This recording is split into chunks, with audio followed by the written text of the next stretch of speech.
Ey qizcha, ota-onang qani? Uyda.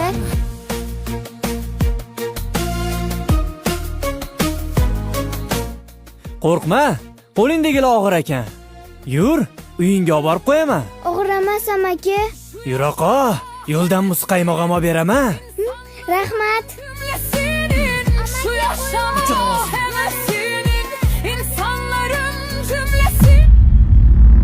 Adam begonalar mashinasiga o'tirmagin deganlar.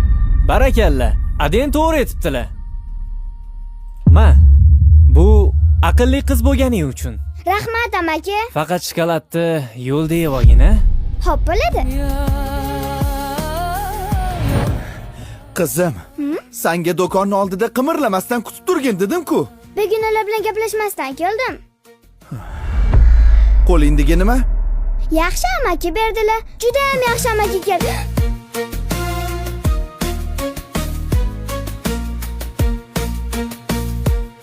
Begonalar bilan gaplashma. Ularni qo'lidan hech narsa olmagin degandim-u qizim. Lekin u amaki yaxshi odam edilar. Yaxshi ko'rinish yovuzlarning niqobi bo'lishi mumkin. Agar mana shu shirinlikni yeganingda hozir o'lishing mumkin edi qizim.